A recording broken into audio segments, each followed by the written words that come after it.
no flavor. Right, great. This seems great.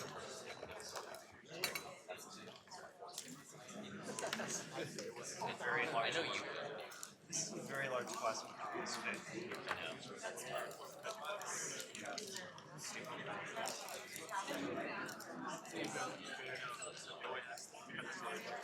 Okay, let's get started. This is Political Economy in the Future. Yeah, it's working, right? The microphone. You can hear me. Okay. I'm Danny Roderick. This is Professor Roberto Mangabeira-Unger, and I guess pretty much everything you need to know about the logistics of this course are in the syllabus. So I'm not going to spend a lot of time on that.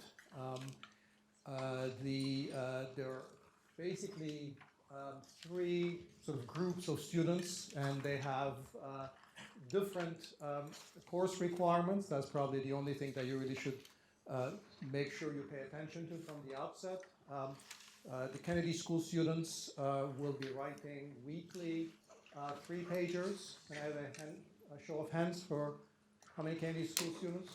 So that means every student who's actually a registered student in Kennedy School. Law school students will be writing, as well as other graduate students. Roberto, correct me if I'm getting anything wrong. Law school students and other graduate students will be writing a paper at the end of the course. Can I have a show of hands of law school students here? Okay. College students, undergraduates, you have something in between, 2 shorter assignments during the term and then 1 longer piece at the end. And let me check undergraduate students in college here. Okay. The teaching fellow for the course is Apratim Gautam, over there, and he will be running the review session for the college students. Okay, and if you have any questions about the course on the logistics, administrative matters, anything, undergraduates, college students should get in touch with Apratim. Okay. Any questions on logistics? Yes. Is there any policy for auditors? Oh yes, auditors are welcome. You can just anybody can come in basically. So we don't mind. I get nervous if sort of registered students come on time, but there are some sort of they don't have seats. So just if you're auditing, so show some courtesy to students who are suffering through this course for a grade and are actually writing papers and so forth. Anything else? Yes. Professor, what time does the class start? The class starts at 1:10 sharp. 1:10, okay. Yeah, perfect. 10 minutes after the hour sharp, and we'll go until 3. We don't break in between, so we'll just go through. Okay. So I think the name of this course is pretty self-explanatory. This is really about the future of our political economy. As you will discover quickly if you're not already aware, Roberto and I come from very different places. He is a social, legal, and political theorist. I'm an economist. Roberto has written extensively on, besides social theory and legal theory, on economics, on religion, on cosmology, psychology, and many other things that I'm probably forgetting about right now. I've written on issues of economic growth, mainly in the developing world, on questions of globalization and political economy. Our styles are also very different, as you'll see.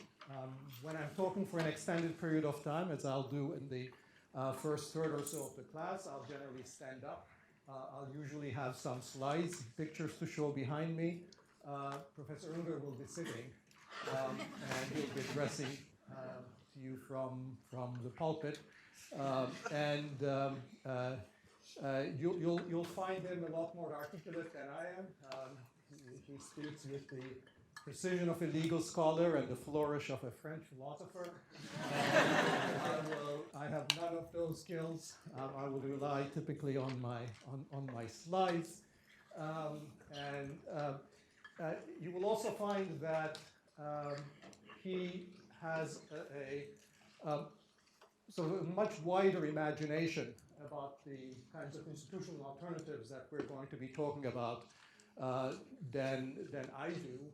As an economist, my own professional deformation is that I tend to stick closer to the kinds of institutions and processes that we have currently, and he has none of those constraints, and therefore we will range much more widely and imaginatively, I think, over the landscape of institutional alternatives than if this course was taught just by economists or by conventional social scientists. You will find that you will not understand some things that Professor Unger tells you.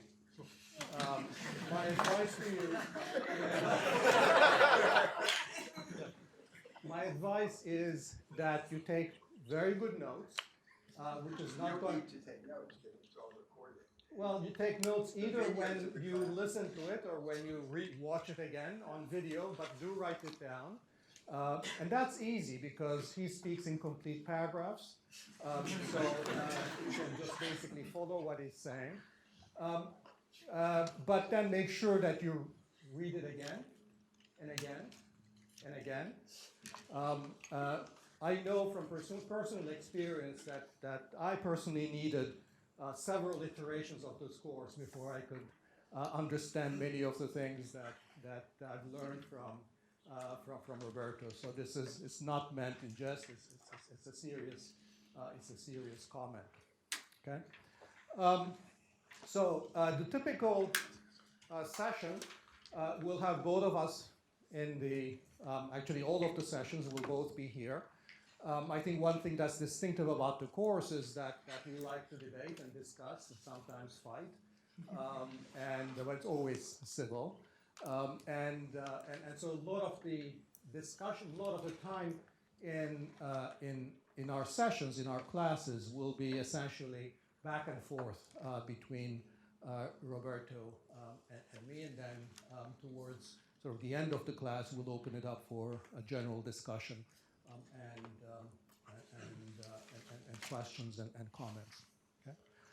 So I will start today with just a very broad overview of the substance of this course, spending some time on the nature of the debate, and do so by sort of doing a whirlwind tour of the history of different political economic configurations. Then I'll say a little bit about the empirical background to our debate. So where are we in terms of growth, poverty, inequality around the world, and technology. I want to run through very briefly a kind of a sort of historical overview of different systems of political economy, both because they are the appropriate background against which our discussions of the future will take place, but also because they teach us something about the variety of institutional arrangements. Since this course is really about institutional alternatives to our existing system of capitalism, market society, it's useful to have a broad background in the history of how, in fact, different economic and political, social parts of our modern societies have fit together in different ways over history. Of course, you're all familiar with the term mercantilism. This is, I'm not going to get back into Middle Ages, early modern Europe, but this is just essentially just prior to the Industrial Revolution, the system of political economy, which is most common, was called mercantilism, and the idea of mercantilism was that the way to increase the well-being of a nation, of a country, was essentially through the accumulation of gold, bullion. That the point of economic policy, the point of political economy, was to enrich the well-being of the nation by increasing the stock of gold in the treasury. All economic activity had to be aligned with that overall goal and with the direction of the sovereign. Mercantilists did not hold individual initiative or private enterprise in particularly high view. Private greed was bad, and market activity was typically tightly regulated and monopolized, and typically through either through the existence of guilds or cartels, or monopoly privileges that the sovereign, the king, would provide to particular producers or particular corporations. The goal of international trade was to maximize exports and to minimize imports of manufactures. Does this sound familiar? Part of the point about this sort of historical tour is how many of these themes actually come back in our contemporary era. So in this view, trade surpluses were good because actually it's by running a trade surplus, you would be accumulating gold because by exporting more to the rest of the world than you were importing, the rest of the world has to pay you the difference in gold, and that's how your coffers would increase. The politics that went with this was essentially organized along either absolutist or corporatist lines. Absolutist meaning that essentially the sovereign, the king, had all the power, or along corporatist lines where that power was shared between the sovereign and well-organized groups of merchants or groups of or the church or other kinds of main interest groups. Yeah. Now, that was the background against which Adam Smith's revolution took place, the ideational revolution, about the magic of markets, if you will, the benefits of decentralized economic activity.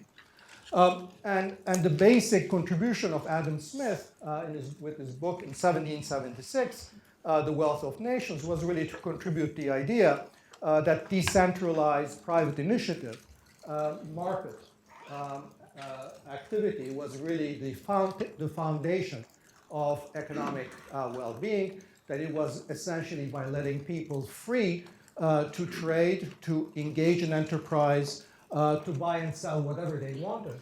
That is a basis on which you could create and establish prosperity. He disagreed very strongly, as classical liberalism typically has done, with the mercantilists, that the point of policy was not to increase simply wealth or gold, because that was at best a means to an end. What was the end? What was the objective? Well, the objective is actually to improve the well-being of individuals, the satisfaction of their individual preferences, and in a market society, that was going to be the satisfaction of their needs as consumers, that consumer preferences, satisfaction of consumer preferences became the cornerstone of economic policy. And that was, of course, one of the ideas that economists would take and run with through our day.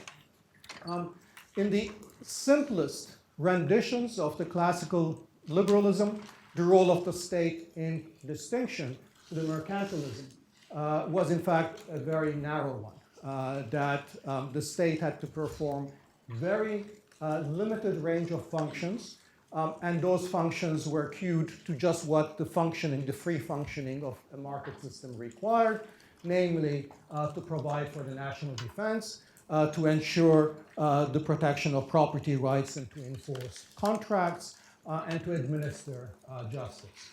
Beyond that, the state had to stay out of the market.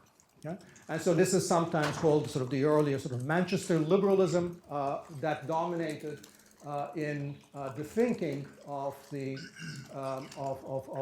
commercial classes in the early stages of the Industrial Revolution, the notion that the state should simply stay away from regulating commerce and trade. This has today its extension in sort of contemporary libertarianism, which in many ways has some of the same visions of how a society should function, the same vision of politics essentially as something that both very distinct, different from market, and that politics should be limited in its engagement with how markets actually operate. Now, from the sort of 1930s on, and most importantly from sort of the first 3 or 4 decades of the post-war period after the Second World War, we have a different conception that I've called here the welfare state, but this welfare state sometimes verged on what's came to be known in the European context, social democracy. But essentially, the welfare state was a reaction to many of the failures of classical liberalism. On the one hand, the interwar turmoil in the global economy, and then most critically the Great Depression, which threw so many people into destitution and unemployment. The notion that markets were, if left to their own, essentially self-stabilizing, was replaced by the Keynesian idea that, in fact, markets needed guidance and management by the government, that there was an important role for the government to manage markets. And, of course, a parallel movement which was a response to the inequities created of the Manchester liberalism or the classical liberalism, that as the Industrial Revolution increased productivity, generated many benefits, and general productivity increased, that the benefits that the workers were getting were lagging significantly behind. Well into 1 century of Industrial Revolution, workers still had to essentially show any improvements in their material living standards. And as the workers organized, they formed labor unions and eventually mass political parties based on the working class. There was a kind of a political reaction at the political level as well that makes for a kind of a demand for much more extensive intervention and regulation in markets. And the idea, if there was one idea that this sort of new understanding of a market society or capitalism, this new version essentially said that rather than the markets and the state essentially being completely disembedded from each other and separate, with the state intervening the least amount in the markets, in fact, the markets, in order to perform well and provide the all-around benefits, had to be embedded in a number of public institutions, state organizations. That's because markets needed to be regulated, markets needed to be stabilized, markets had to operate in the midst of redistributive institutions. So you had, from the Great Depression on, with the New Deal in the United States and the growth of the welfare state arrangements in Europe, you had these sort of extensive new institutions devoted to regulating, managing, stabilizing, legitimizing through redistributions and other institutions the operation of a market economy. So if you were to summarize this, I would say sort of the notion of Keynes, which is that the macroeconomy is inherently unstable, so you need to manage it through fiscal policy. You need a lot of redistribution, which is sort of where the welfare state is, take care of poor families and the retirees, pension systems that were publicly run, and then industrial policy, which is that the government also had to act to restructure the operation, the structure of an economy. That is, push some and stimulate some sectors because those were going to be the ones that were going to provide for future prosperity. Now, these, of course, there were many different variants. The US variant, which sometimes is called the liberal market economy version of this, operated much closer, at least ideationally, to the classical liberalism that I discussed previously, whereas some versions in Europe veered into what is, again, what we might call here social democracy, or is being called social democracy, with the role of the state much more extensive than anything in the United States. In terms of the global economy, the welfare state, this regime, was one that was based essentially on national systems of capitalism rather than a global one. Because precisely the Keynesian system and the welfare state presumed that the national governments would be very active in managing their economies, that the international economy that was created at the end of the Second World War was one that was designed to leave significant room for the national management of domestic economies. And so the GATT and the IMF, the main post-war institutions, were very permissive with regard to what was allowed for national governments to do. And this is an issue that we'll come back to again later on. Of course, the welfare state or social democracy was not the only possible type of reaction to the Great Depression or the instability of the world economy. We had a completely different track of socialism or communism that went much further in some ways. Of course, socialism was based on the ideas, ideationally, on the ideas of Karl Marx, who viewed capitalism as inherently a system of exploitation of labor, yet at the same time technologically very dynamic, that capitalism was at the same time a source of innovation, technological innovation, but also one that was based inherently on the exploitation of labor. Socialism, essentially, at least in sort of the Marxian version, envisaged that ultimately private system of ownership would yield to public ownership once sufficiently high levels of productivity had been attained, under which system, of course, the famous edict would obtain from each according to his ability, to each according to his need.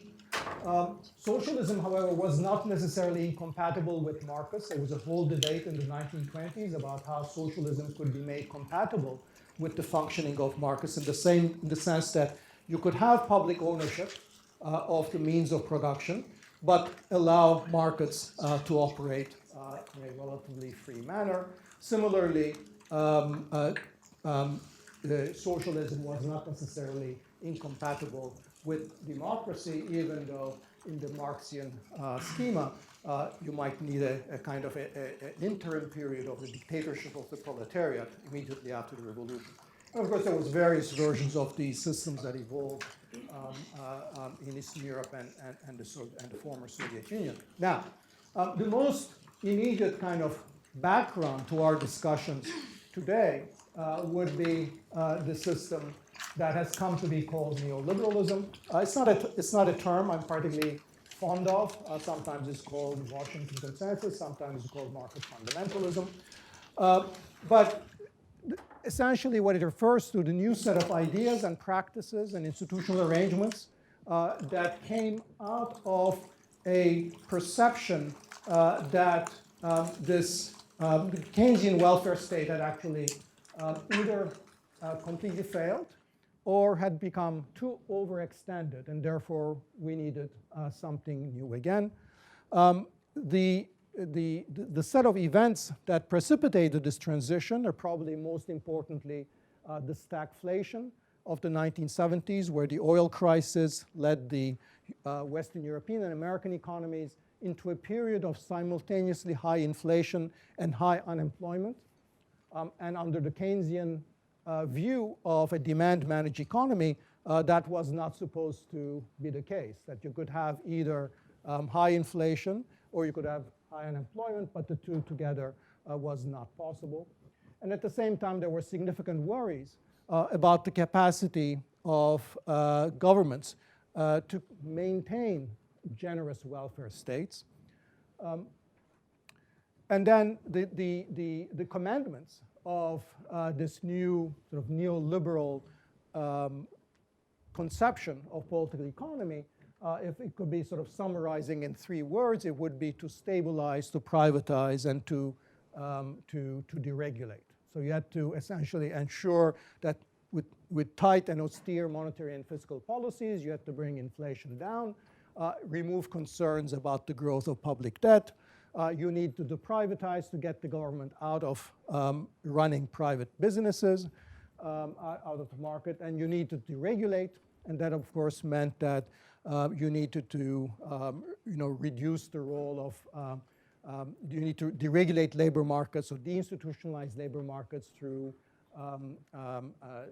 reducing the influence of labor unions or easing up on minimum wages or making job protections much less binding. Financially, of course, is a process of financial liberalization, which has led to financialization that we will talk about extensively later in the course, and the reduction of generally sort of anything that might look like trade barriers or barriers on international trade. So the developing country version of this was mostly known as the Washington Consensus. Globally, there was also a different kind of a model of globalization that went with this conception. It's a conception that I've called hyperglobalization to distinguish it from an earlier, the more sort of the Keynesian model of the globalization.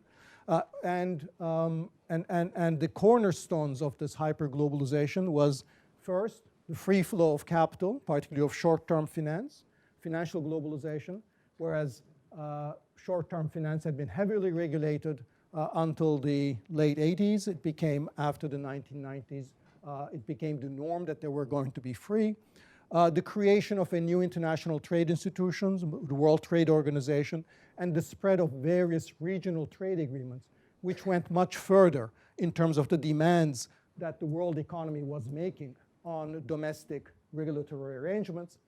And in Europe itself, the creation of a single economic entity, the creation of a single market and the Eurozone, which went much further than any kind of institutionalization of social policy or the transnational coordination on fiscal policies. So it's sort of a single-minded integration of markets for goods, services, and money.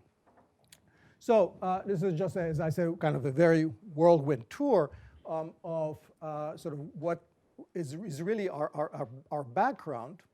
So one thing that we want to take away from this is that when we're talking about the market economy or the capitalism or market society, that we need to be aware that we're talking about something that is highly flexible, that we have had very different versions. So even if you exclude socialism, which was explicitly not meant to be a market-based society, but different versions, whether it's classical liberalism, neoliberalism, the welfare state, there are at least 3 different versions in our history of what a market economy or market society might mean. Each one of these, when they gelled, they were essentially a reaction to the perceived shortcomings of the previous one. That's important for our contemporary discussion because obviously our starting off point is the disaffection, the discontent with inequality and exclusion that the neoliberalism itself has produced.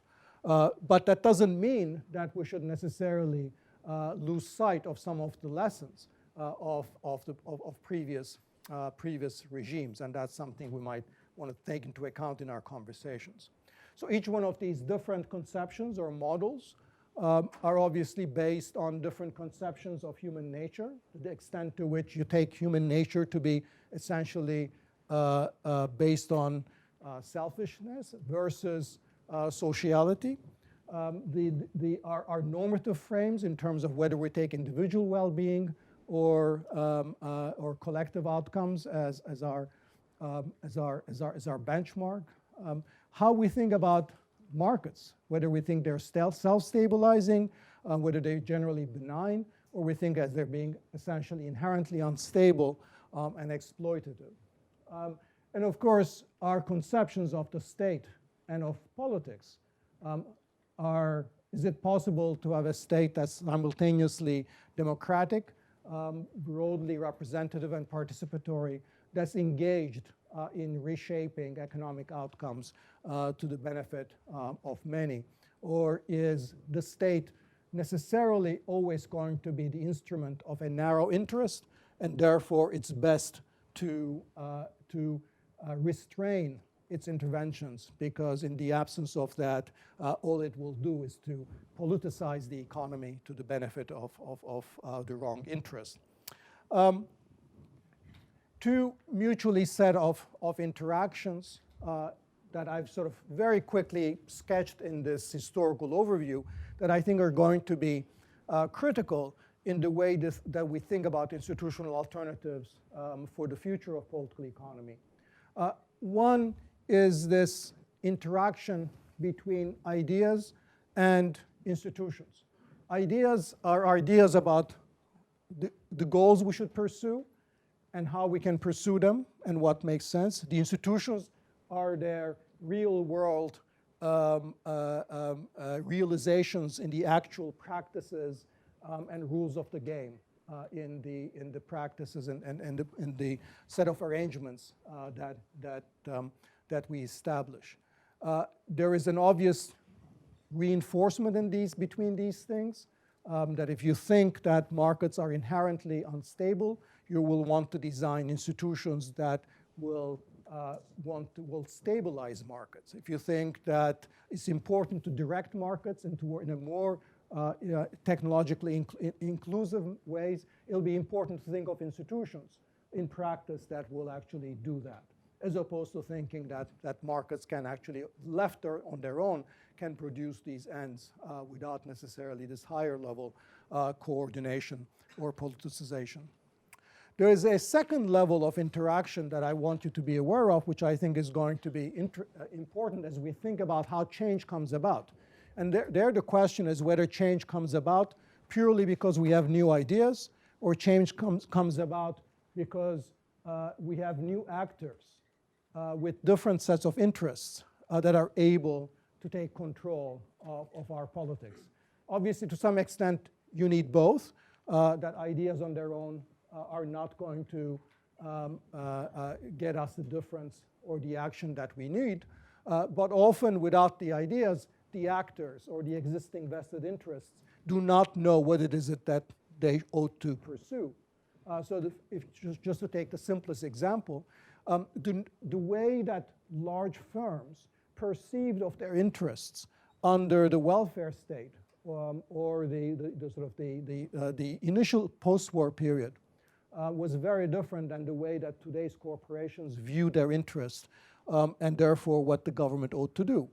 Under the welfare state arrangements, firms viewed themselves much more local and therefore in many ways much more responsible to their local communities, to their local workers, to their local suppliers. After the 1990s, of course, this conception changes, where firms become footloose. They lose their rootedness, their bearings, and therefore that it's both that they can't afford to do anything for their local communities or for their local workers, and that they shouldn't at the same time. And that, of course, gives us a very different kind of political economy about what corporations are doing and what type of institutions they favor, whether they favor financial regulations or not, whether they favor high taxes or not, whether they favor certain type of trade policies or not. Now, we are, again, in a moment of flux and transition where many large corporations are reconsidering their footloose nature and whether they have any responsibility to society. Of course, this has been going on now for some time with corporate social responsibility, with changes in various corporate codes, and especially for large corporations, the way that they think they ought to conduct themselves and their responsibilities vis-a-vis the environment and local communities and workers. And the question is this is now an opening. What does that mean for our new conception of political economy? That opening promises, and that's sort of like the premise of this course, that opening promises a situation where, in fact, ideas can be especially powerful because people are looking for a change and there is a need for new answers. So in this course, we're going to be discussing both sort of the institutional arrangements that best serve the goals of what I'll call inclusive prosperity, and we'll do so under our existing technological trajectory, that we are also in the midst of a kind of a new technological revolution with artificial intelligence, digital technologies, robotics, biotech, and the question is what kind of new institutional arrangements under these new technological trends. The question of what would happen if we did not conceive of these new institutions, whether these technological trajectories are generally benign or instead threaten much greater exclusion. That's a question that we'll be discussing next week. And together with that, a debate on the nature of ideas that we need to come up with these new institutional arrangements, especially economic ideas. And there we'll often get into a discussion and a debate with Roberto about the potential use or misuse of our current economics. Okay, I want to just spend maybe 5 more minutes going rather quickly some important empirical facts that we'll take as the background to our discussion. All these slides will be on the course website, so I'm not going to spend much time on them since you can access them easily on the website. One is general growth. And here I've divided the world into two, the developing world and the developing world. The trend lines are these continuous lines. The blue is the developed, and the orange is the developing. And what you see is an important reversal sometime in the 1990s, that since the 1990s, the developing world has been growing much more rapidly than the advanced economies. So this is an important change in the landscape. And so if this were to continue, although the difference has closed somewhat in recent years, as you can see here, if this were to continue, at least in terms of income levels, there would be significant convergence, a pattern of convergence. And that, of course, means that we're going to be living in a global economy where the configuration of economic resources and power will be very different. Of course, the rise of China is only one, probably the most visible aspect of this reversal of fortunes. You can see this where we further decompose or disaggregate the developing country world into 3 different regions: Asia, Latin America, and Africa. And of course, the part of the world where the growth takeoff has been the most dramatic has been Asia, although in recent years there has been a pickup in growth in Latin America and then in recent decades, I should say, in Africa as well, with some reversal again in the last couple of years. Okay, within the advanced world, there is now increasing heterogeneity in economic performance. Most advanced countries have recovered from the global financial crisis of 2008, 2009, in the decade since, although there are some interesting exceptions to that. For example, Italy, you see in terms of Italy has yet to recover to pre-crisis levels of per capita GDP. And there's also very different patterns in different parts of the advanced countries with respect to unemployment, with Italy and France still having relatively high unemployment rates compared to the United States or Germany. I mentioned technological change, which is an important part of our discussion here. There's a very significant paradox there that is going to figure prominently and feed into our discussions. And the paradox is that on the one hand, innovation seems to be everywhere. On the other, if you look at its impact on economy-wide productivity growth, you don't find it. That is to say, despite all the hype about new technologies, when you look at measures, aggregate measures of productivity, and here I have two of them. One is on the left, is total factor productivity, which measures productivity of all factors of production, labor and capital. And on the right, labor productivity, which measures productivity only of labor. And this is for the United States. The remarkable trend in recent years is that actually the growth of productivity has flattened in the United States, in the technologically most advanced country in the world, supposedly, in the midst of this technological revolution. Why is this happening? I'll come back to that in a second, but one reason, and this is the part that's highly relevant to our discussion, one reason that this technological innovation, this potential, doesn't show up in economy-wide productivity is that it happens to be limited to certain parts of the economy. That means limited to certain sectors. Large part of the service economy still has not been touched in aggregate terms. And one way to think about our challenge in terms of inclusive prosperity is going to be the question precisely how do we make these new technologies disseminate throughout the rest of the economy so that we get simultaneously more prosperity, more productivity, but also more inclusion as well, because larger and larger segments of our economy, of smaller firms and workers in general, are able to take part in this new technological revolution. And these new technologies are not limited to simply the advanced parts of the economy. Inequality, of course, you're familiar with the picture for the United States, which is the one on the left.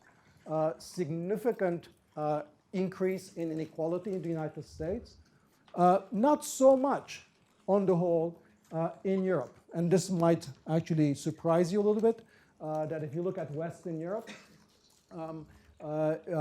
you have some countries where inequality is increased, such as Germany. You have other countries where broad measures of inequality actually have not really increased that much, like France.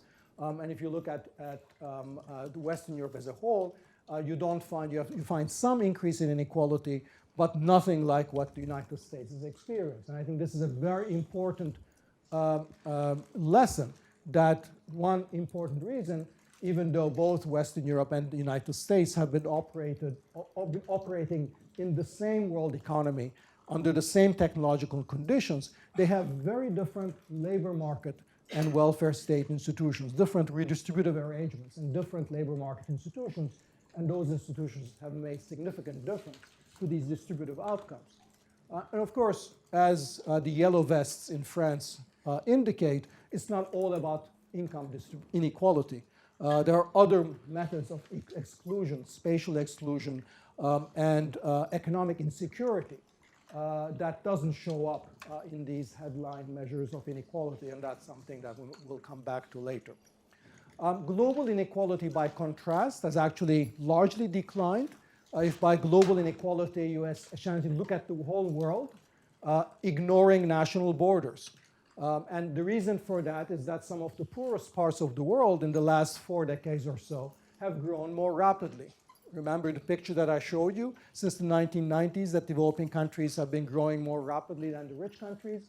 Well, that means global inequality is going to decline because the farmers and sort of small town dwellers in China were very, very poor in the early 1980s, have seen their incomes increase by 9-10% per year over a period of 3 to 4 decades. And that means global inequality has actually fallen. Poverty reduction has been especially strong in East Asia, where growth rates have been very rapid, as I've said. So to that extent, actually high growth and poverty reduction are significantly correlated. But in many other countries, the poverty reduction has not been nearly as rapid, namely in Latin America and sub-Saharan Africa especially. This is one chart that is actually sometimes called the elephant chart. If you look at it sort of closely, you can see the elephant's body on the left and the trunk on the right. That shows you sort of what has happened to the distribution of income globally. And it's a very differentiated picture. That is, in terms of the groups that have done absolutely the best in the world economy are the top 0.0001%. That's where it's the group that has had the most improvement in their income. And then towards the bottom, you have a group of relatively low-income households that have also done relatively well. And that's due to, in general, the increase of incomes in China, in India, and in a number of countries in Latin America and sub-Saharan Africa as well. Who has suffered were sort of largely sort of the lower middle income classes in the industrialized world, and that's sort of where the gains have been the smallest. Okay?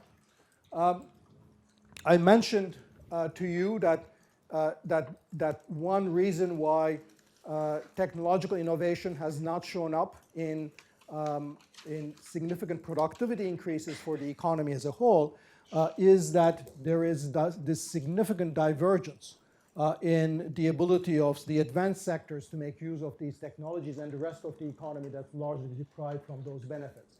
And we see this when we look at productivity on a firm-by-firm level.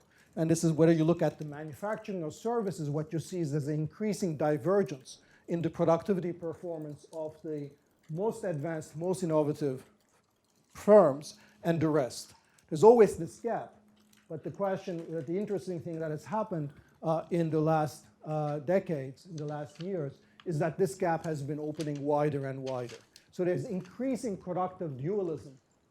And this term of dualism is one that's typically associated with poor countries, that you have some firms or some sectors that are highly productive and others that aren't.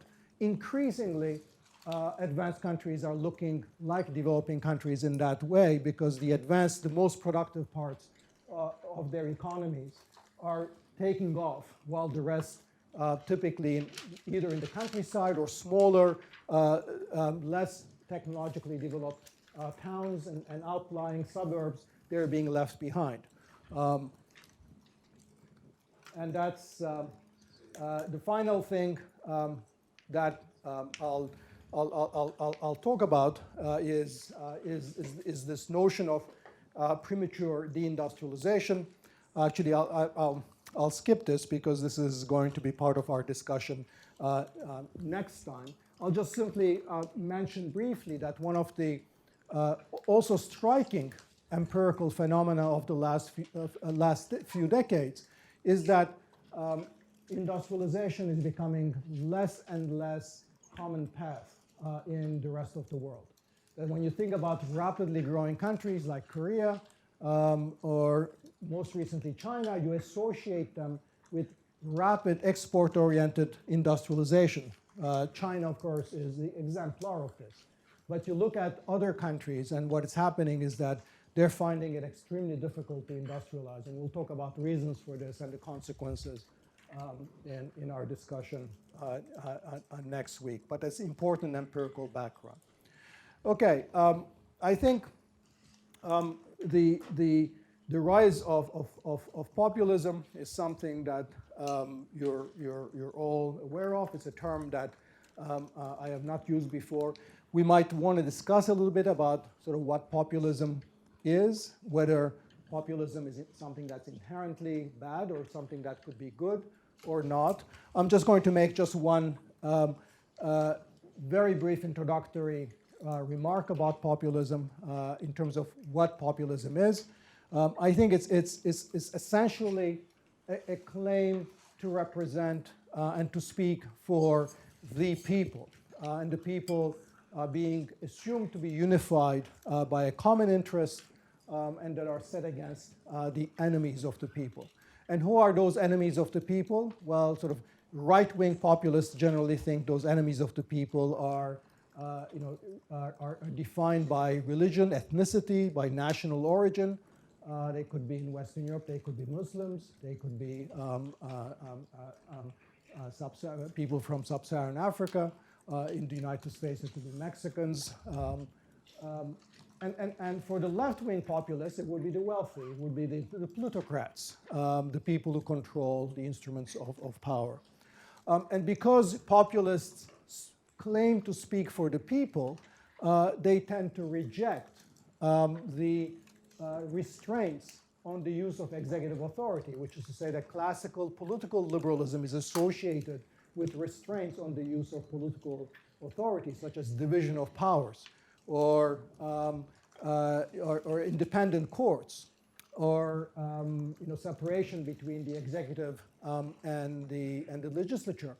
But if you are speaking for the people and you represent for the people, any alternative center of view or power is essentially must be associated with the enemies of the people. Therefore, there's this kind of a rejection of diffusion of power or the separation of power. Populism can be political as well as economic, and I think we might want to discuss some of these things. We might also want to talk about to what extent populism is a direct consequence of the kinds of economic trends and the failures of neoliberalism that we discussed, to what extent there's simply a reintroduction into our political climate of issues of racism or xenophobia and nativism. So whether populism is driven by economics or is driven by culture, it's one of the big debates in social science today as to where populism is coming from, and we might also want to talk. But I'm just going to stop here just to give Roberto a chance to make his introductory comments.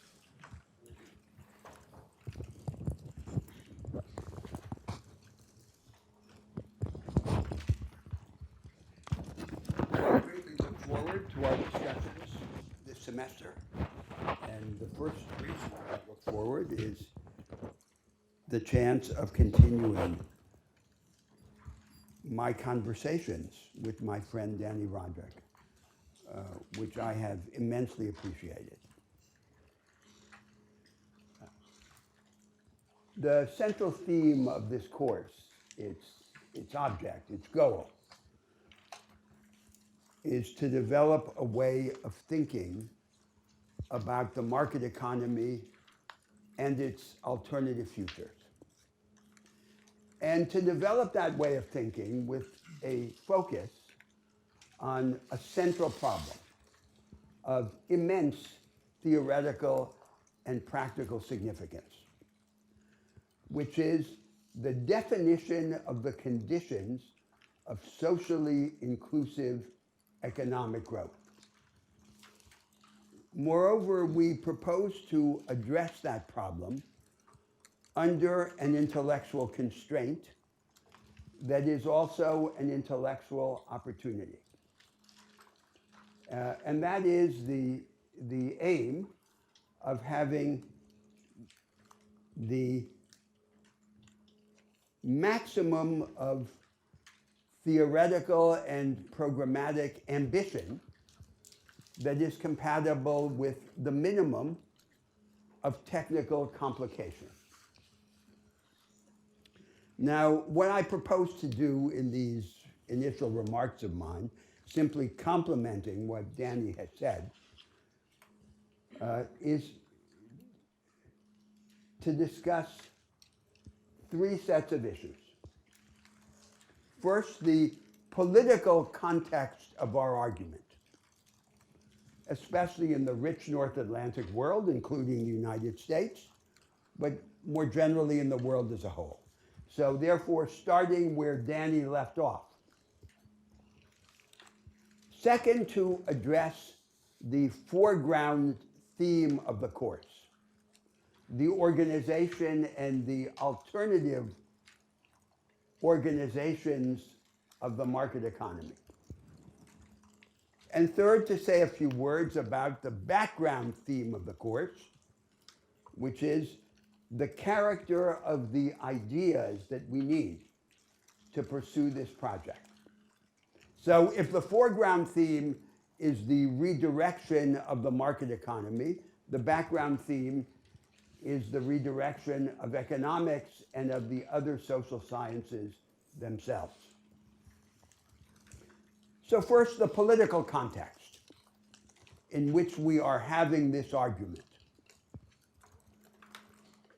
The last great moment of institutional and ideological refoundation in the advanced societies of the North Atlantic world was the mid-20th century, especially in the aftermath of the Second World War. What was established there and then was what we have come to describe as the social democratic or social liberal settlement, corresponding to what in the United States was known as the New Deal and its aftermath. One way of thinking about this settlement is the following. It was a kind of bargain. The forces that wanted a fundamental reshaping of the economic and political institutions renounced their challenge. And in exchange for their abdication, the state was allowed to acquire the power to regulate the economy more intensively, to attenuate the inequalities generated in the market through retrospective tax and transfer by progressive taxation and redistributive social entitlements, and to manage the economy countercyclically by fiscal and monetary policy. And on this basis, there was a social compact, and in particular a compact between capital and labor that was sustained especially in the crucial terrain of the nation state, the sovereign states of the world. Now, this institutional and ideological settlement, the last large moment of refoundation in the advanced societies, has subsequently been eroded. And eroded as the result of the cumulative impact of a number of successive forces. One of those forces, and maybe the most momentous and far-reaching in its consequences, is the change of the dominant paradigm of production. The leading model of production at the time of this settlement, in its heyday, was what we have come to call industrial mass production. The production of standardized goods and services by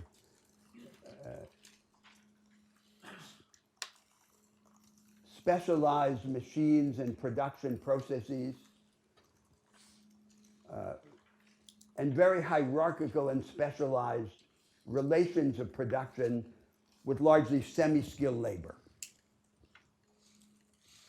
Large groups of stable labor force assembled in large productive units, such as factories, under the aegis of big corporations, surrounded by a vast periphery of relatively retrograde small businesses.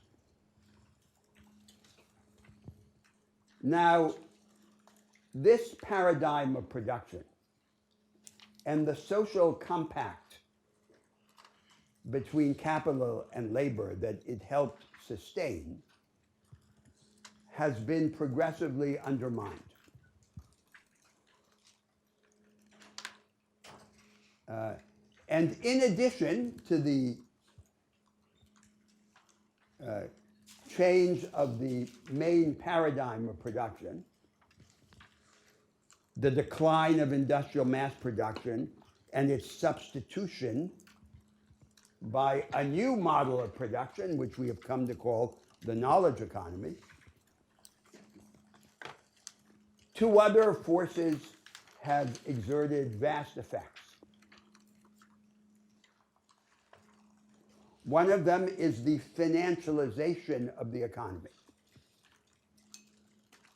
The rise of a form of finance that is relatively detached from the productive agenda of society and that absorbs an increasing amount of profits and of talent and human energy,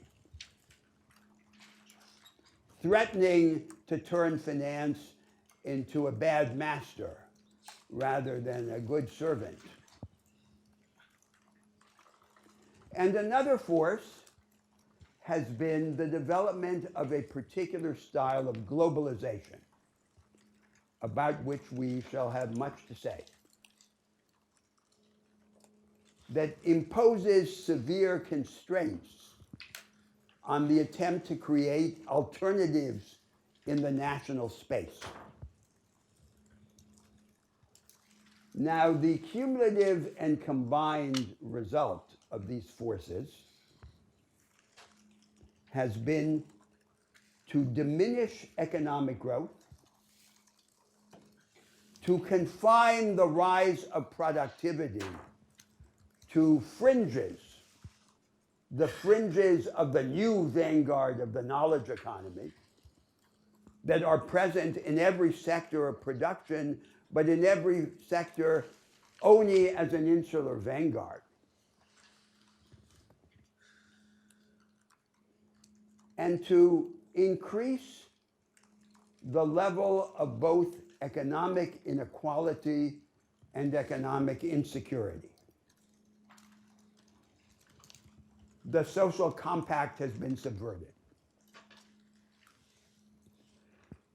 The left of center and right of center social democratic and social liberal parties in the advanced societies have characteristically responded to this situation by, on the one hand, promoting greater flexibility in labor markets, flexibility often being a euphemism for economic insecurity, and offering in return some regulatory or redistributive compensation through social spending, progressive taxation, and selective regulation of the economy.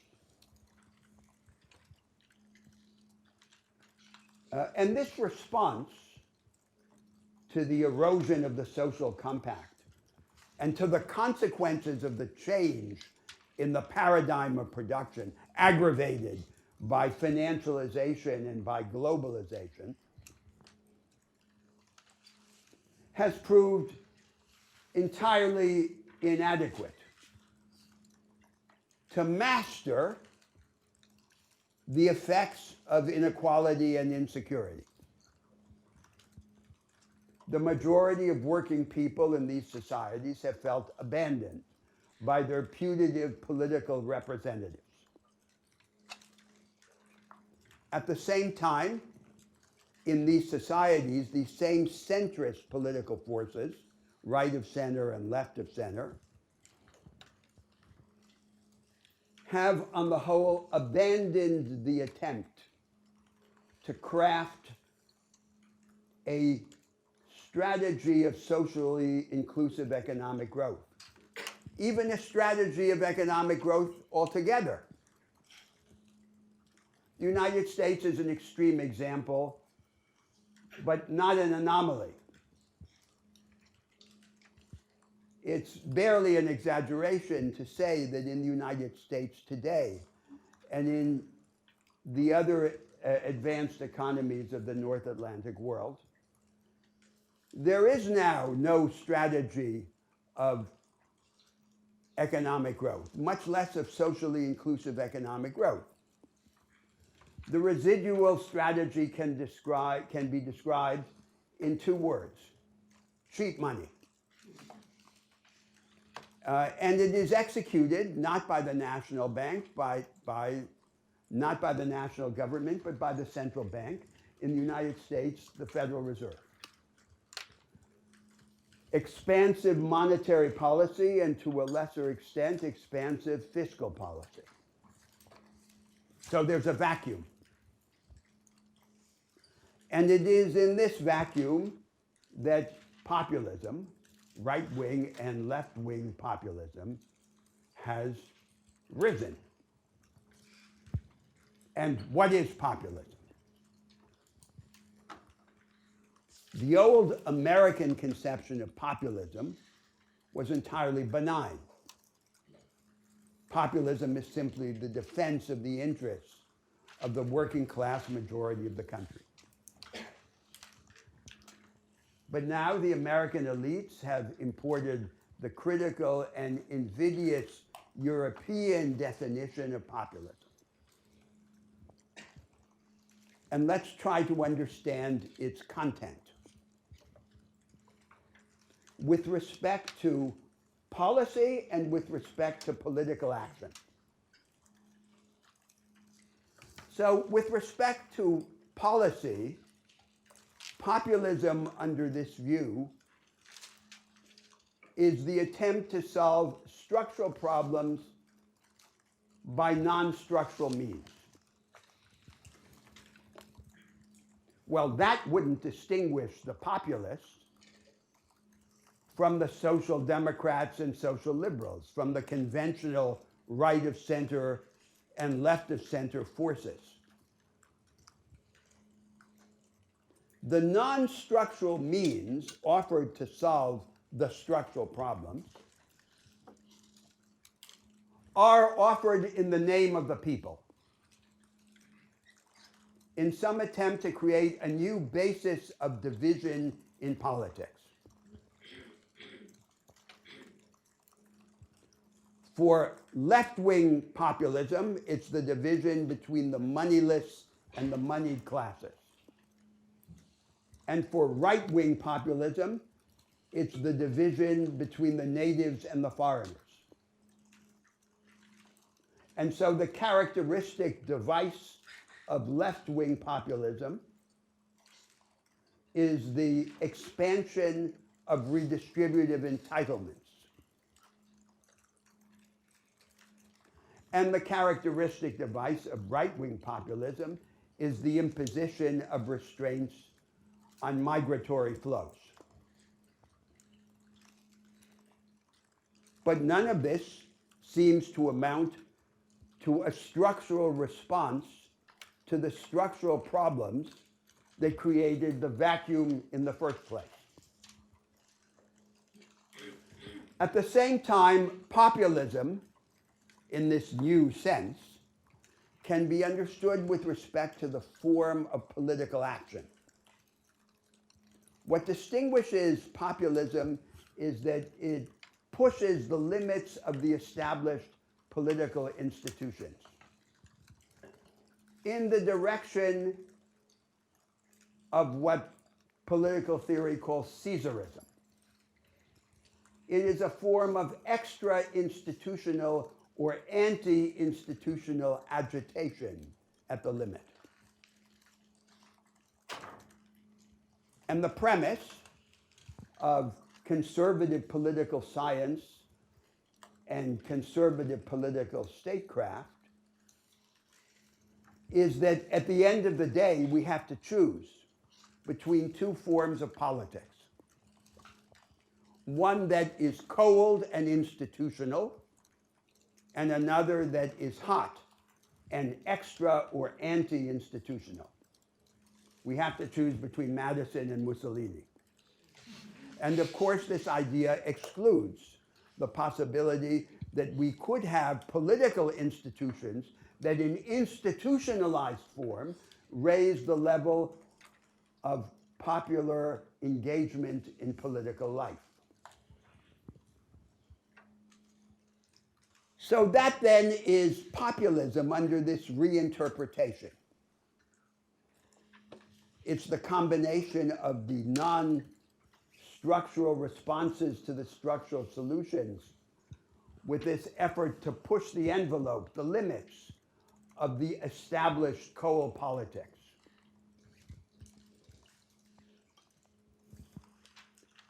It's a kind of liquefaction,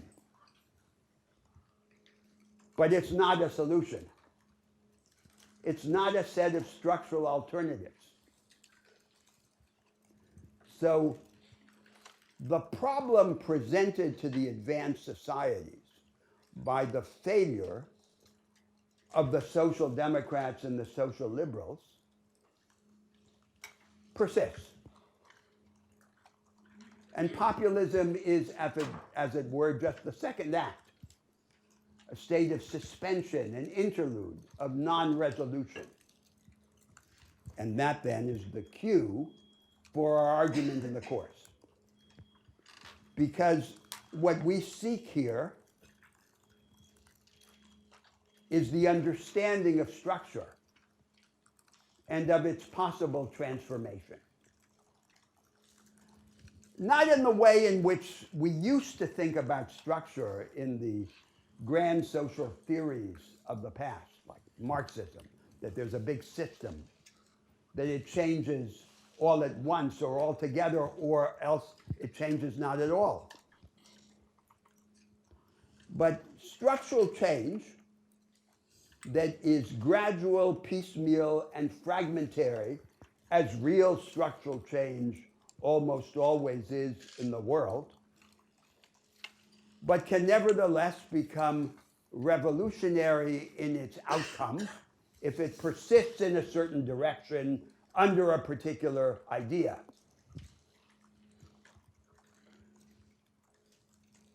Now that then is the bridge to the foreground theme of the course, the debate about these alternatives, informed by an understanding of the workings of the present market order. And that then is my second set of remarks. In the national space, we have selected three themes around which to organize this programmatic discussion. The first theme is the relation of the backward to the advanced parts of production. And this theme now presents itself in the advanced societies with a very particular aspect. There's a new vanguard of production, the knowledge economy, dense in advanced technology, based on science, dedicated to permanent innovation, but confined. Confined in every part of production to a series of fringes that exclude the vast majority of firms and of workers. And this insular character of the new vanguardism becomes a driver of both economic stagnation and economic inequality. Thus the debate. Under what conditions could this insular vanguardism become inclusive? So that the rise of productivity could be accelerated as the basis of economic growth, and so that there could be a dynamic of greater equality and inclusion rooted in the reality of production itself, rather than simply in an attempt to correct after the fact what the market does.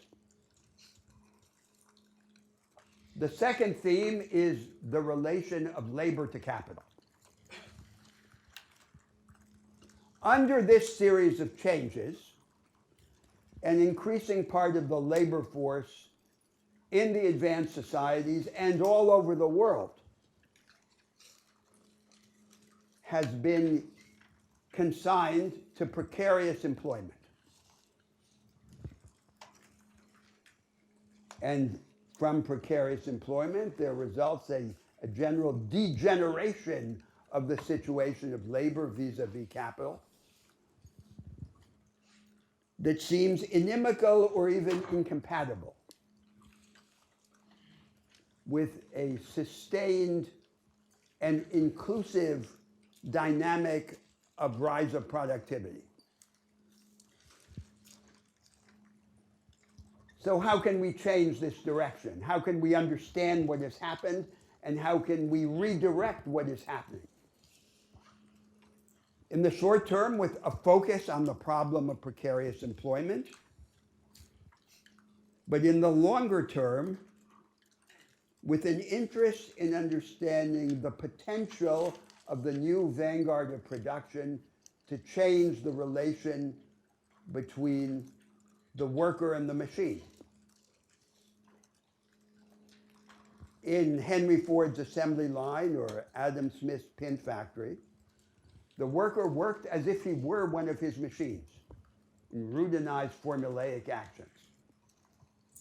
And now it seems there's the potential, at least, for a fundamentally different kind of relation between the worker and the machine. Will the progress of technology result simply in unemployment or underemployment in a form of automation that replaces labor? Or can it presage a transformation in the relation of the machines to the workers? The third substantive theme is the relation of finance to production, of finance to the real economy. In all the established market economies of the world, the production system is largely self-financed on the basis of the retained and reinvested earnings of private firms. Finance seems largely indifferent to the real economy in good times and becomes destructive in bad times. It seems that the best way to make it less dangerous would be to make it more useful, tapping its dormant potential for the productive agenda of society. Now, these three large debates are in turn connected to a debate about the direction of globalization that we're going to have in the course. It's a very particular kind of globalization that is being organized in the world. One of its consequences is to impose, for example, on the trading countries under the World Trade Arrangements and the regional trade agreements,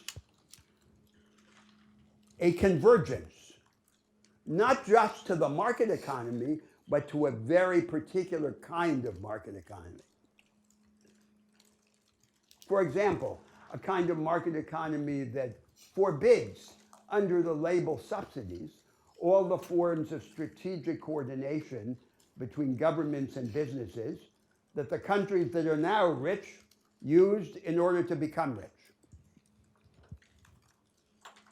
And at the same time, this style of globalization enhances the ability of capital, of domestic and world financial markets, to punish any attempt to deviate from the established arrangements and to create economic alternatives in the world, bringing national governments to their knees. So maybe instead of the debate about more or less globalization, we would have a debate about a different kind of globalization.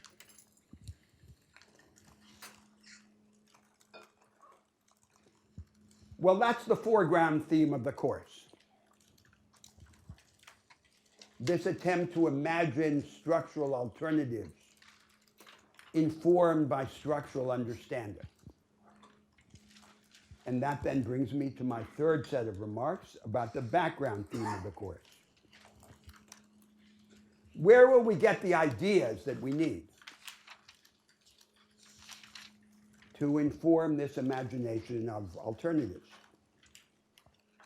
Of course, the first place to look is the most organized, successful, and influential social science, economics.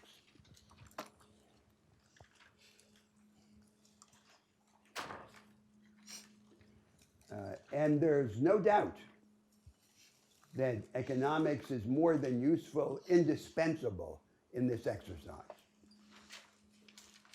But here's where, at least in the past, Danny and I have disagreed most in our attitude to these problems. So the issue is whether there's nothing wrong with economics, except that it's often abused.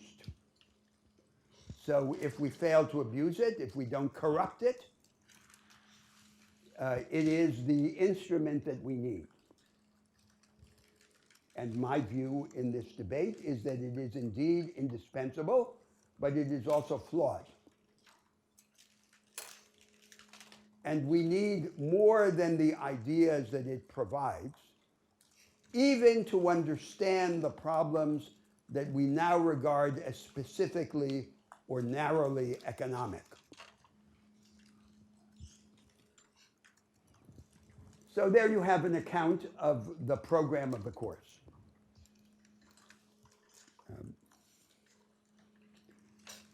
Goethe remarked once that the perspective of the observer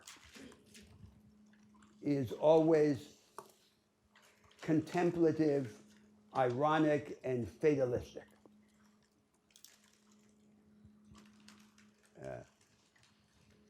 Hope is less the cause of action than it is the consequence of action. And not just practical action, but also intellectual action. The core of understanding in any field, in any science, in any discipline, is the link between insight into the actual and imagination of the possible. Not the remote possible, but the adjacent possible. To understand a phenomenon or a state of affairs is to grasp what it can become under certain provocations. Each of the social sciences, in its own way, and economics among them, has severed the link, this vital link, between insight into the actual and imagination of the adjacent possible. So we need economics, but we also need the economics that doesn't yet exist.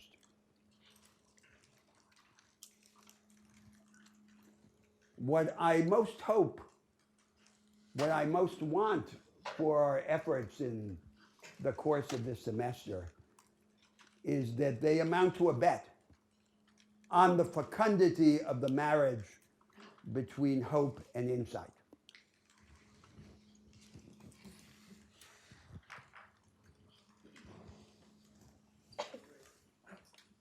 We should have some discussion and questions and comments, but I want to ask you one thing, and because I want you to elaborate a little bit more on this. Yes.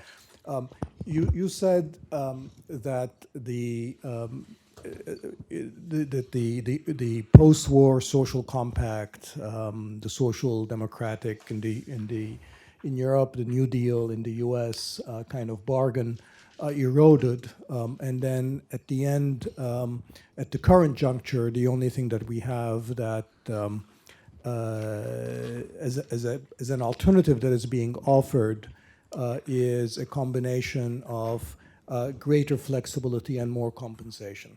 And that's actually is something that a lot of people who consider themselves progressives would offer. Yes.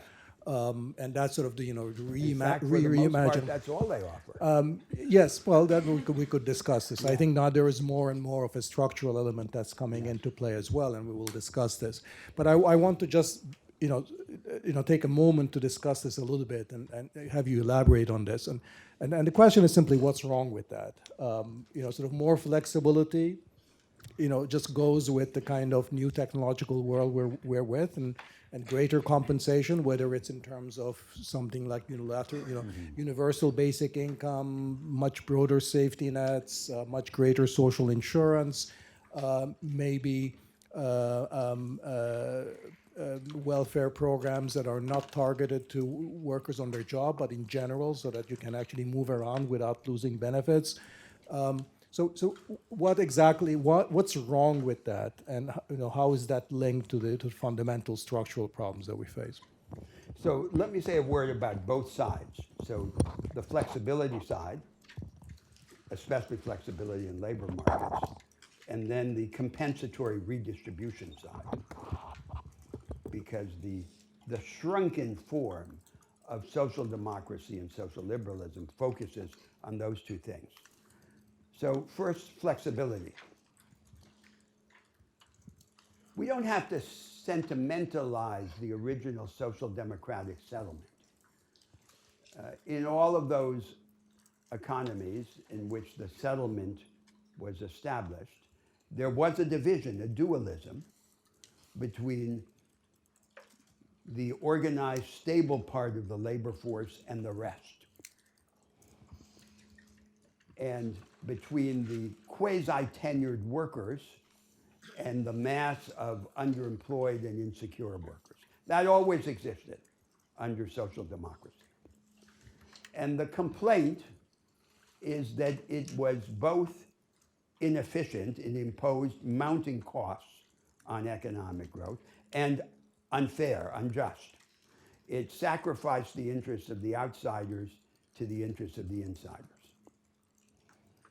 And moreover, you can go on to argue, with this change in the dominant paradigm of production,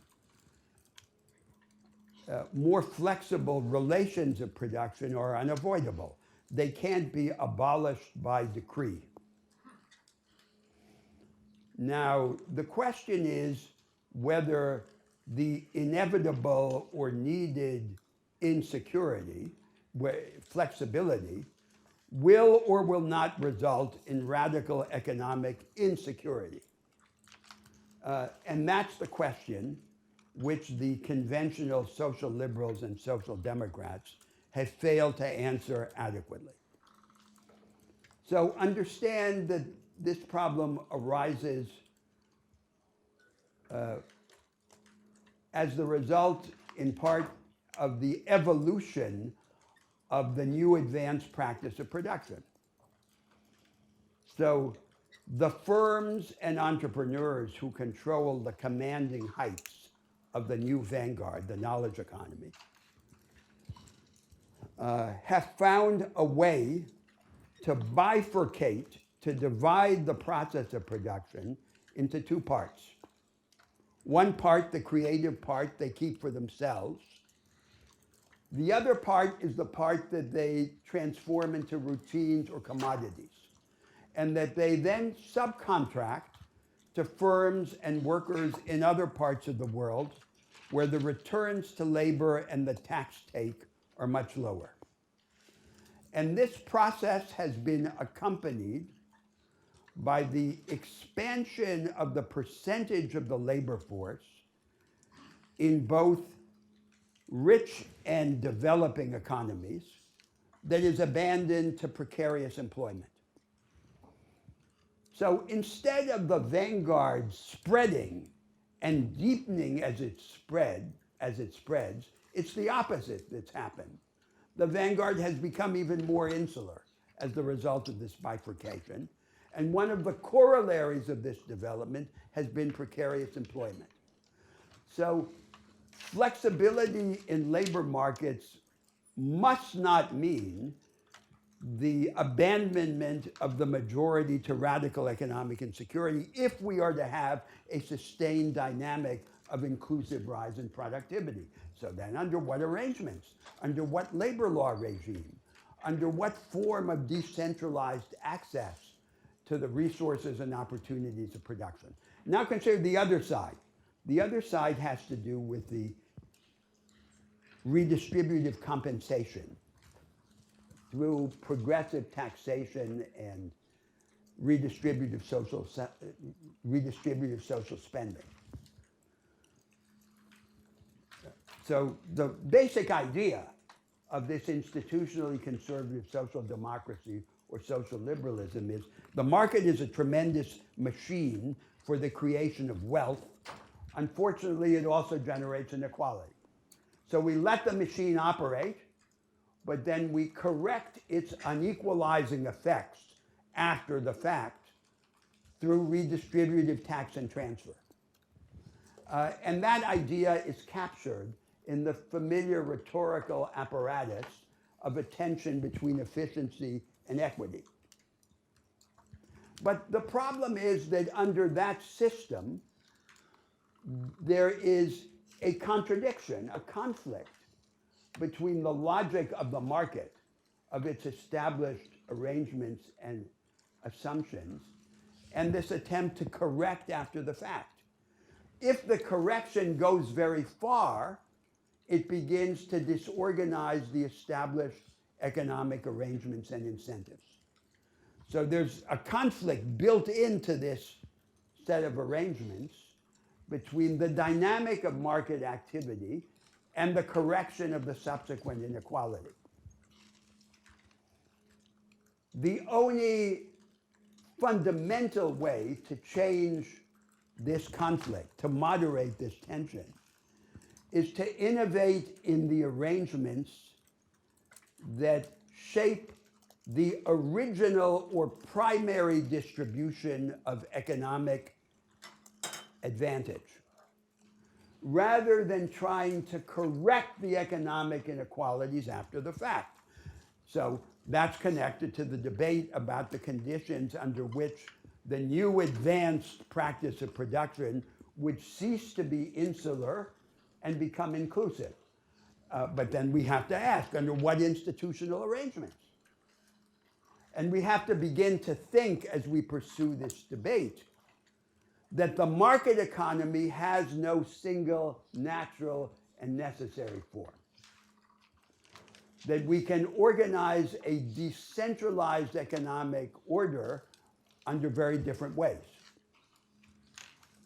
Now, the extreme denial of that idea is what we call market fundamentalism. So, for example, Hayek and his school, their premise is if Robinson Crusoe traded on his island long enough, he would eventually reproduce the whole system of 19th century German private law. The jurists know that this idea is absurd. But the conception of the conventional social liberals or social democrats is a more confused or attenuated version of that absurd dogma. So that's part of a response, the beginning of a response to your provocation.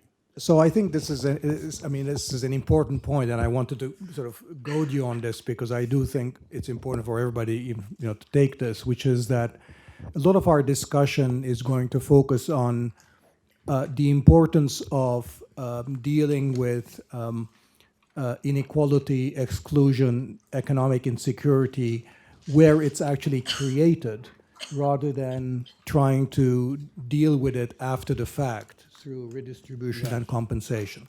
I think that's a very critical distinction. And when you sort of say that, then you ask, well, where is that inequality, exclusion, and insecurity created? It's created during the production stage, at the stage where production, innovation, employment decisions are made, investment decisions are made. And a lot of this area, which is sort of we just take for granted, this machine that we're supposed to let function as it is. And when you think about that, then it's really all about the whole institutions of corporate governance, institutions of finance, institutions of labor relations, institutions of innovation and R&D, institutions of regional and spatial policies. It's all sort of production level interventions or strategies that deal with what's happening at the production level, rather than the established way of thinking about inequality exclusion, which is that we target these problems either pre-production, which is by giving people access to resources like universal basic income or access to financial resources, or post-production, which is that after the machine has done its job, we just then redistribute through progressive taxes or through safety nets. And I think I think we share this view that we are at the stage of thinking about institutional alternatives where a lot more of our thinking, of our ideas, will have to be thinking about how those institutions that relate, institutional arrangements that relate directly production, investment, and innovation operate. Even though, I mean, we might have a side agreement as to whether the United States, an economy like the US, should in fact have a more progressive taxation system. Regardless of that, there's a question of that there's a whole set of alternative interventions or institutional arrangements on which we have only now really in conventional thinking have begun to thinking about. But that thinking is happening. I think it's happening in economics too, and I think that's the hopeful message that I will try to convince Roberto of. But there is definitely that movement. So let's just sort of see if we can have some discussion. Yes, John. Hi. So I have a question. Please speak loudly so everyone can hear. Sorry. I have a question specifically on this point. You mentioned the idea of differentiating an intervention pre-production and post-production, which is sort of the subsidized education versus redistribution. And then you said that we should be looking at production itself. Is that a normative argument about, say, the sanctity of work and inclusion of people and some value that you get from work? Or is that more an argument that is positive about power dynamics that emerge from production, which makes it really difficult to do either pre-production or post-production sort of policies? No, I think that's a great question. I'll just give a very brief answer. Maybe you want to say something, Robert. I think it's all of the above in the sense that, but I don't want to simply limit this imperative to the idea that there are inherent limits to redistribution through tax and transfer, and that there is going to be a kind of an equity efficiency kind of a trade-off, that if we do too much redistribution, then we will have to sacrifice efficiency, and that's why we need these additional margins. That's not the argument at all. The argument is much more that actually there are a lot of efficiency-based arguments as to why you need to have those interventions at the production stage, partly because so much of production today is based on networks and coordination, which needs to be internalized through more cooperative arrangements with the government and various other actors. And there are all kinds of other social implications of good jobs and expressive elements of jobs, which private producers or private firms necessarily are not going to take into account, and therefore is again another source of massive externality for the rest of society that would require for intervention. So there are very good sort of economic arguments, I would say, efficiency-based arguments as to why, in fact, both with regard to coordinating decisions and internalizing externalities, where the requisite intervention would have to be at the production or innovations and investment stage rather than simply ex post. Yes, just to follow up on that, to develop that. It's both a narrowly economic argument and a larger normative argument, an argument of vision. So on the narrower point, You know, there is now in the United States a discourse that goes under the label secular stagnation that attempts to give a semblance of naturalness and necessity to slow down in the growth of productivity. And for example, it claims that the contemporary technologies are inherently less fertile than the technological innovations of 100 years ago. Now, it seems hard to understand. What could be more revolutionary in principle than artificial intelligence? The more straightforward explanation of the slowdown in the rise of productivity is that the most advanced practice is denied, or at least inaccessible, to the vast majority of businesses and of workers. So how could there not be slowdown under those conditions if the advanced practice of production is quarantined in these narrow corners of the production system? That's the economic argument. But the economic argument is connected through many bonds to larger normative arguments. And let me just give you one example of the most radical normative argument. Both Keynes, John Maynard Keynes, and Karl Marx believed that we were on the verge of overcoming scarcity. And when we overcome scarcity, we will be free of the hateful burden of productive work. Now, I don't think that's the real situation. I don't think that we are anywhere close to overcoming the burden of scarcity. And I don't think that work has to be a hateful burden. We transform ourselves by transforming the world, and we can aspire to have freedom not just from the economy, but in the economy, in the change in the character of work. And that's the larger argument. So what we would hope for would be to find the area of overlap, of affinity, between our practical economic interests and our larger stake in emancipation. And that's the spirit in which I will try to engage these arguments as we go along. So I used to work at WeWork, and they've already kind of co-opted this language of emancipatory labor and sort of commodified it to a large degree. Do you see this as something that is in markets or against markets, this sort of movement and transformation of work to be more of a romantic pastime and an embodiment of human potential than dreadful labor? Well, of course, all these terms are abused. And we know that, so in the 19th century,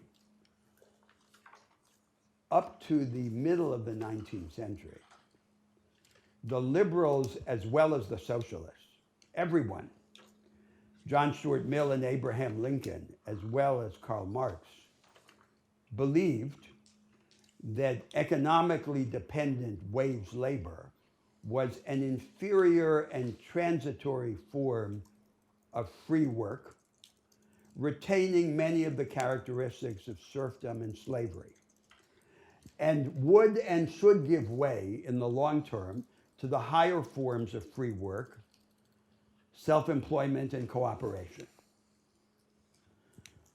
Now, in this circumstance of insular vanguardism and precarious employment, we see the rise of pseudo self-employment as a disguised form of wage labor, meaning something completely different.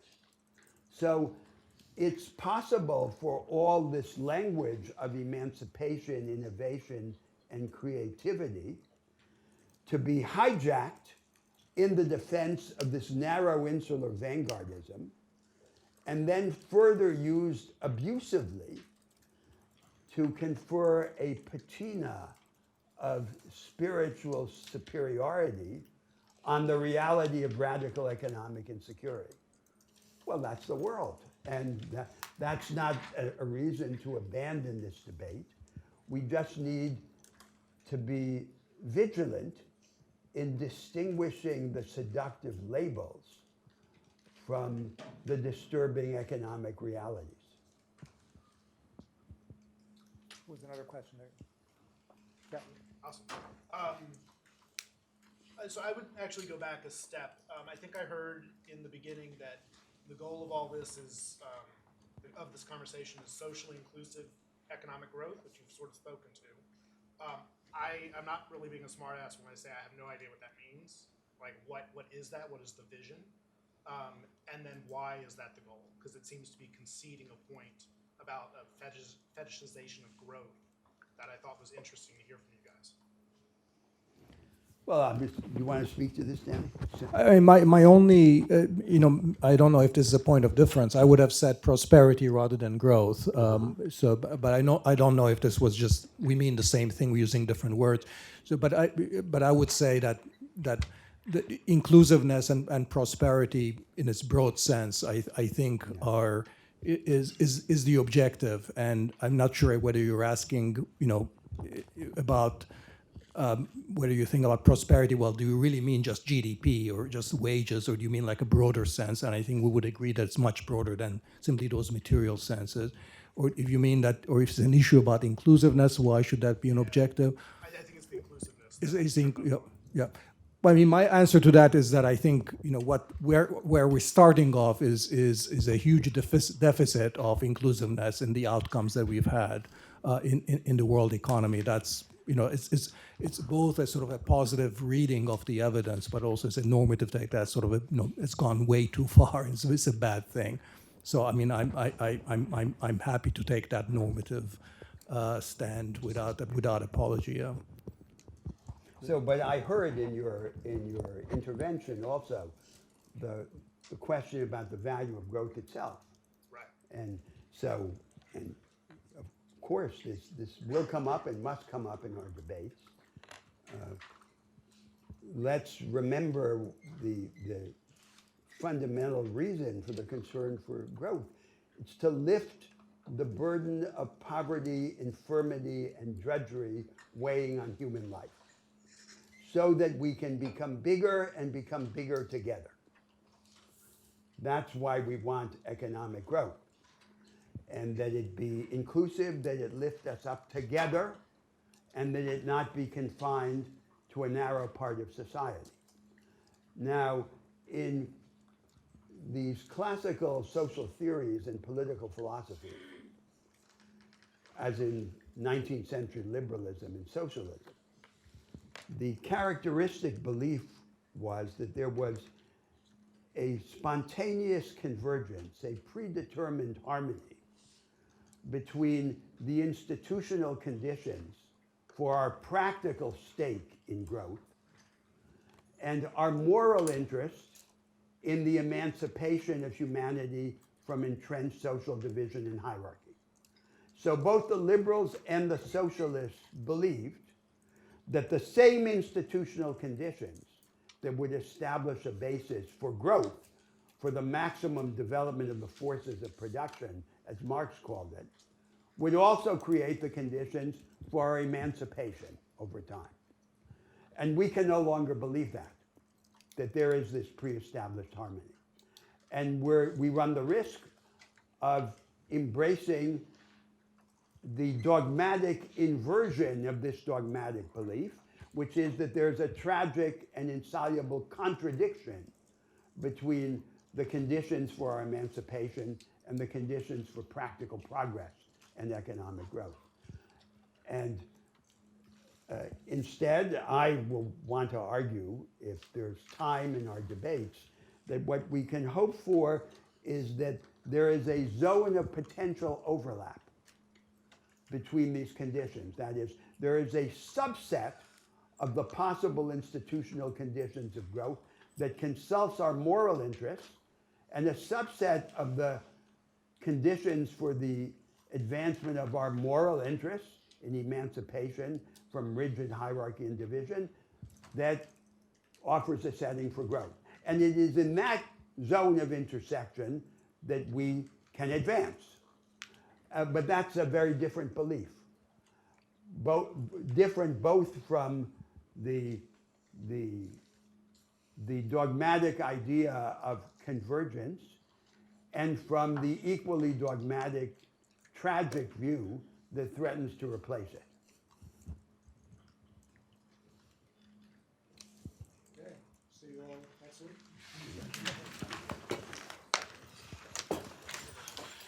I think that was a good beginning.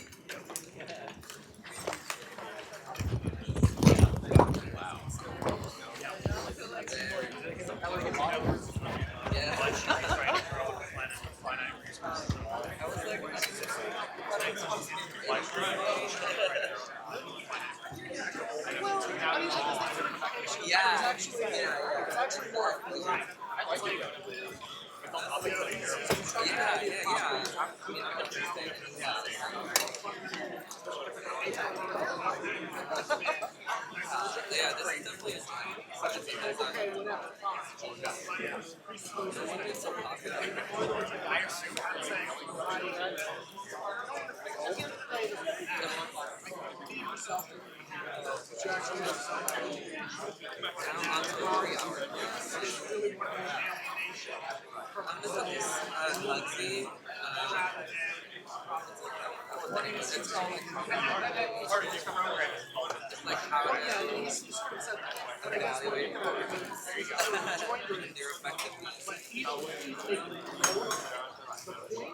Which is only going to further, ultimately further continue and promote the alienation, which is the fundamental problem. It does seem that, like, again, it's hard to escape this sort of linguistic capture of the economy.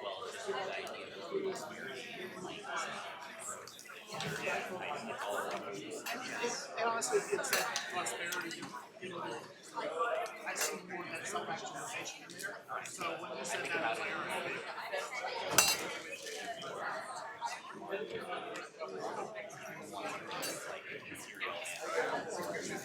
want the material as a basis for continuing.